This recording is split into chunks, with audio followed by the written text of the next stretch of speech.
There have been multiple releases of VR games over the years, so I get the question all the time about which VR games are the best VR games to play. So without further ado, here are my top 10 VR games with honorable mentions.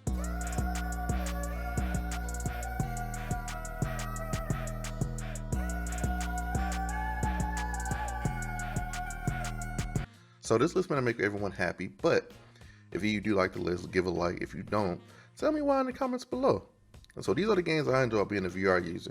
So let's get into it. Number 10, Gorn. Gorn is basically a wacky gladiator simulator for PCVR and Quest platform. What sets Gorn apart for me is the humor it gives and the hilarious weapon physics interlaced with violent combat. This game is seriously bloody and not for the faint of heart, like at all. Enemies can be eviscerated using an array of weapons. For example, swords, maces, bows, nunchucks, throwing knives, warhammers, and my favorite, them hands, baby. Oh, what?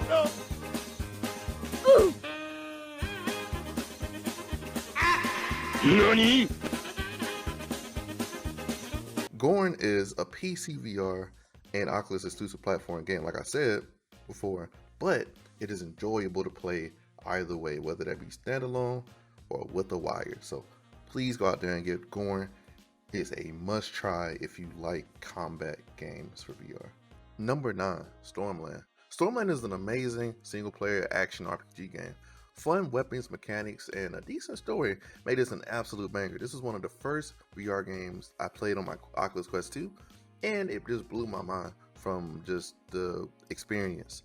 The fact that you can climb on walls, skate on clouds, and shoot cool guns is pretty fire, not gonna lie. My beginner VR brain was absolutely floored by it. My only gripe with this game is that it's an Oculus exclusive. I wish it was on different platforms so that other people can enjoy it and not have to go through like Revive or any other method to actually play it. Like if they don't want to, be part of Facebook, they can enjoy a really quality game outside of it. But sadly, that's not the case. Maybe they might release it one day on other platforms, but I highly doubt it since the game is a little bit older. But if you have an Oculus headset, bless yourself and play Stormland. Number 8, The Little Fight. The Little Fight is a goated VR box simulator which holds no punches. I know. I'll be here all week.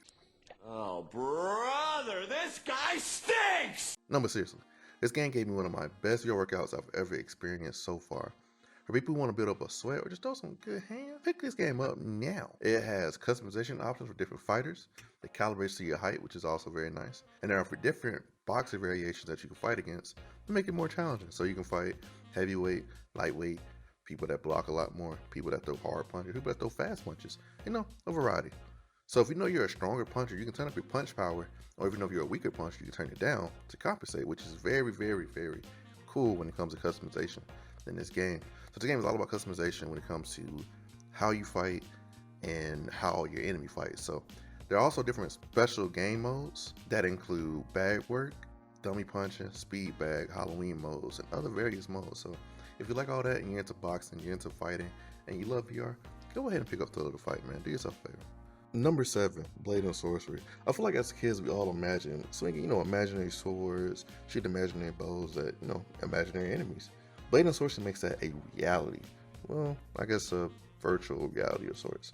Blade and Sorcery is a medieval fantasy sandbox combat simulator that allows you to equip multiple medieval weapons. So like the usual suspects like short swords, long swords, maces, bows, hammers, knives, staffs, the usual stuff. What makes Blade and Sorcery different from other VR sword combat games is the hitboxes and the physics, baby. The weapons actually have a weight to them and the enemies react appropriately to damage to the actual being hit. Also, the sorcery, it's Blade and Sorcery. So you get a few spells to use, and it's probably one of the coolest things I personally have ever experienced in VR, because you actually get to feel and see the spell forming in your hand, and it's satisfying to throw fireballs and shoot lightning at people, and to combine the time spells and make this great big explosion of weightlessness and gravity is cool. It's very cool, and it's satisfying. So another amazing part of this game is that it has mod support and already has amazing mods for it, from Spider-Man to Attack on Titan to Star Wars. You can add anything you want into your game, and I promise you, it's gonna be pretty cool. Another really good example of this is the Star Wars mod pack that you can download for Blade and Sorcery. It adds in lightsabers, Jedi, Sith, Stormtroopers, and a bunch of other laser weapons that you wouldn't get, obviously in the base game. So this adds hours and hours and hours of content to the base game, and it's always a must try. And it's also fun to see other people reaction to the mods on stream. Because I stream this game a lot, and people love to see the different lightsabers and the combination of weapons. And in some mods you can add, you can airbend. So like airbend, earthbend, like the avatar. It's kind of cool. So make sure you check Blade and Sorcery out. Number 6, Population 1.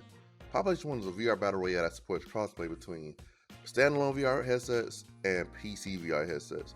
So it's probably one of my favorite ways to enjoy the battle royale genre because 1 is VR, and 2, the game has nothing off limits. From climbing anything that's built in the game to building platforms, gliding, to eating bananas. Wait, what? Huh? No, but seriously, Population 1's community is incredibly funny to interact with since it's open mic, and there are plenty of funny interactions to be had in the pre-game lobby.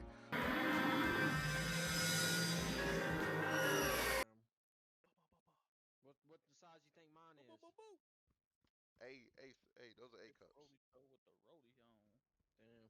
Who was our Yeah. getaway car? You So need I'm some gonna need ooze, to my do friend. some push-ups or some shit. Yeah, bro. Definitely creatine, all that. Whoa, hold on. My mama told me that you a bitch. Alright. What? Some people will say it's VR Fortnite, but I think it's a bit more than that. So, because of the building aspect and the vibe of the game, I think Population 1 offers its own flavor and twist to the battle royale genre with definite inspiration from other games, obviously like Fortnite and Apex, blah blah. The usual suspects.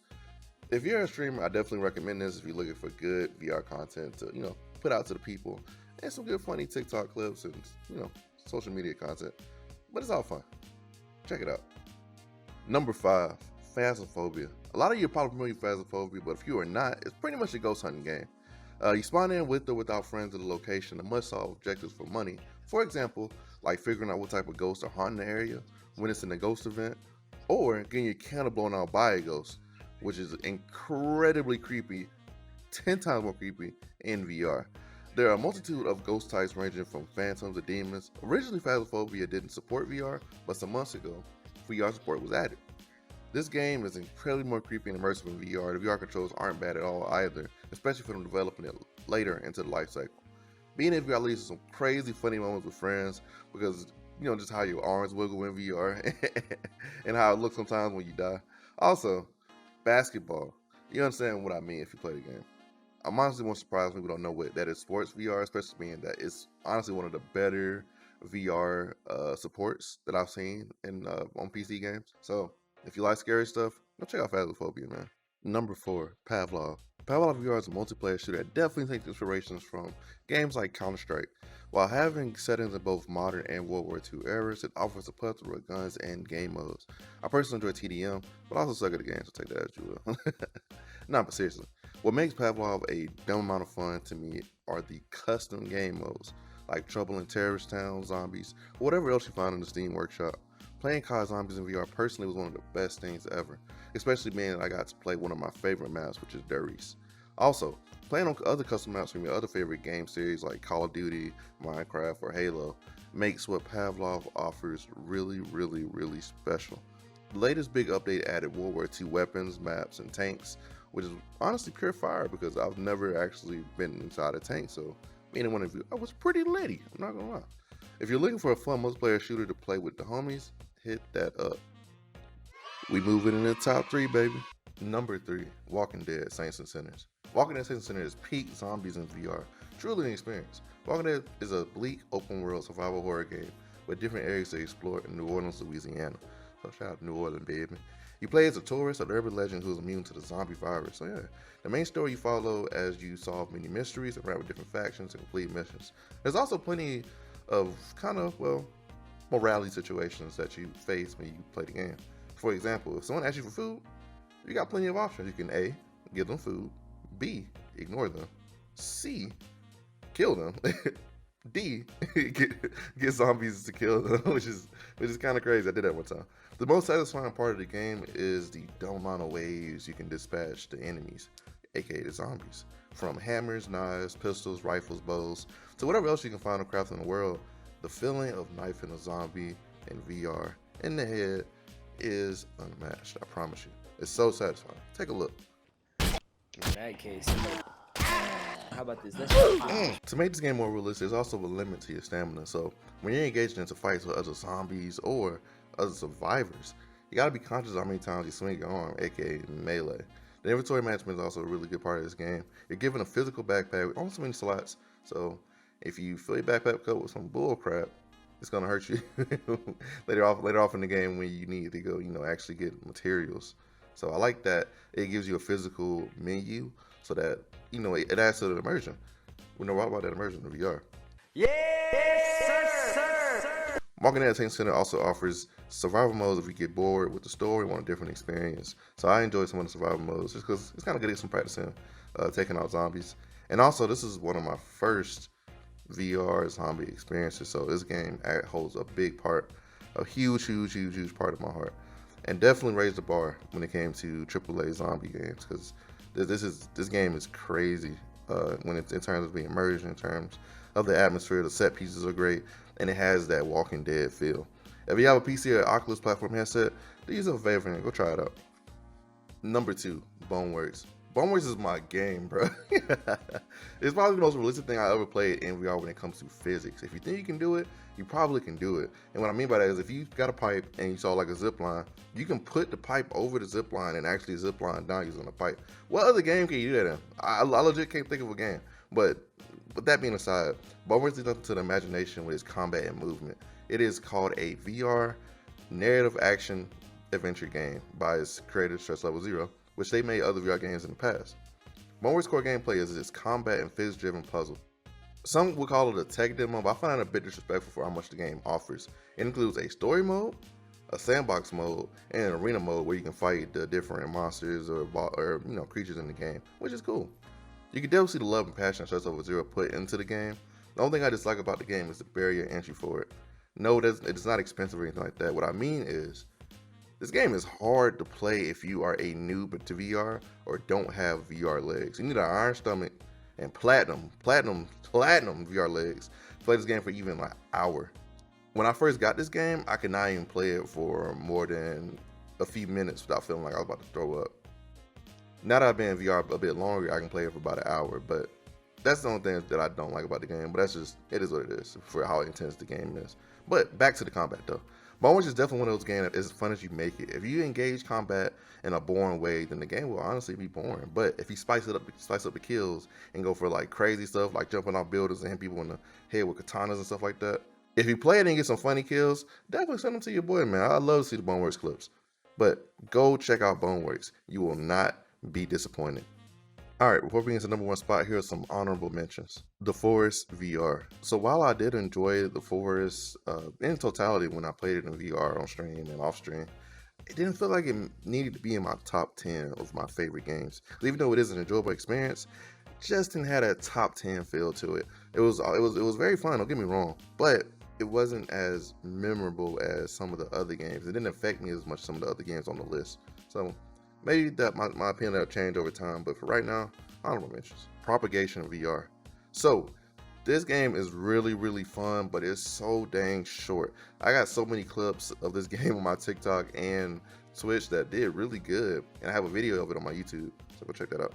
But this game is just too short for me to put it on my top 10. While it was a fun experience, had some fun boss fights, fun enemies, and you can punch zombies, which is really cool, it just was too short to be considered on this list. Zero Caliber VR. So Zero Caliber VR is one of my first, I think, kind of shooter VR games I played on Twitch and just in general. But even though it is an amazing experience, I just couldn't put it up there with Pavlov or Population 1.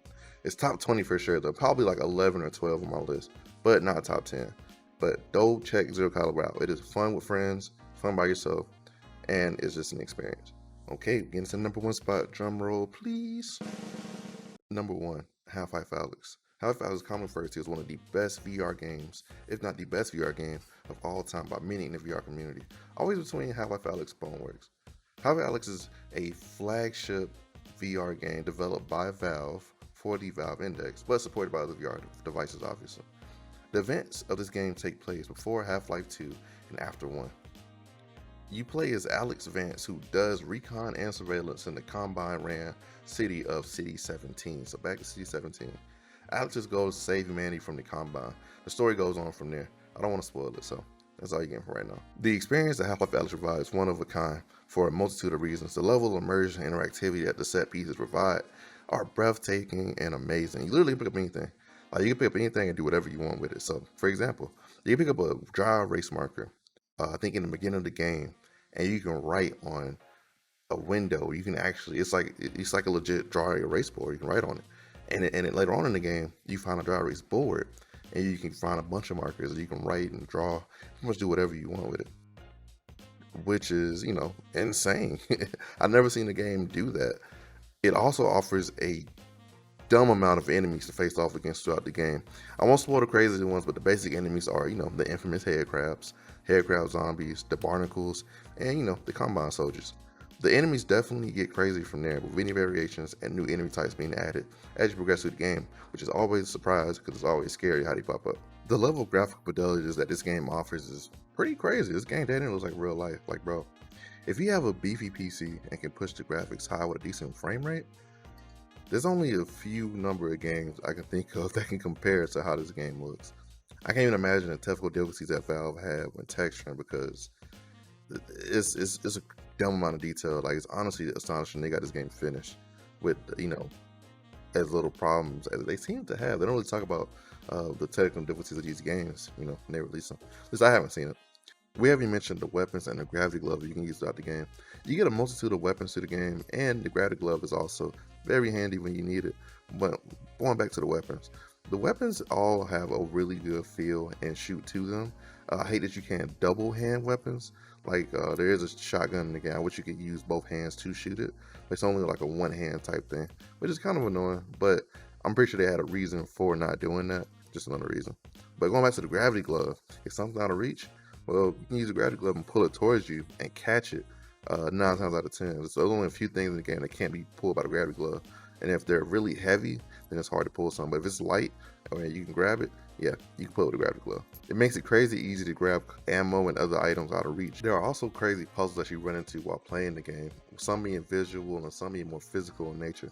Valve does make it a good point to remind you every chance that they get that you are in VR, and most things are possible. So some of the puzzles are things you won't think of because you're not used to being in a VR game where you have the option to move something a certain way or to look at something a certain way. Half-Life Alyx is one of my first experiences in VR. Definitely raised the bar to absolute dumb levels of what I expect from AAA VR games, and hopefully it does the same for you also. Check it out. Alrighty folks, that was my top 10 VR games. The VR community is always expanding and more games are coming out every year, as you guys know. I'd love to do another one of these videos down the line if, you know, people want it, or, you know, I just feel like doing it. I'm sure as more experiences and hardware come out, my list will probably change a good little bit because I see a lot of things on the horizon from VR. So that comes to the questions. What games on my list do you guys agree or disagree with? Do you think Boneworks should have been number 1? Half-Life should be number 2? You know, other games should have been on the list? Let me know. I love the conversation in the comments below. If you don't have friends with VR and want to conversate with other VR players, jump on Discord, man. I love to talk VR, games, anime, you know, all that stuff with the viewers. So pull up. I got some homies in there. We'll pull up. We'll talk to you. You know, have fun. If Discord isn't your thing, you like to watch VR games live, then hit my Twitch up. We play a bunch of VR games. I play Half-Life Alyx up today, play Boneworks. I play just a variety of things like Rec Room, whatever else that pops up. You know, Pavlov, most population one. You know, the usual culprits for multiplayer. If you'd like to see that, pull up to the stream at MartydudeVR. Twitch.tv/MartydudeVR on Twitch. I stream a variety of games, like I said, but I stream VR on certain days, so I might, if more people pull up on VR, I'll stream more VR, but until then, I'm gonna stick to the variety. So pull up, my dudes. I hope you have a great day. Bye.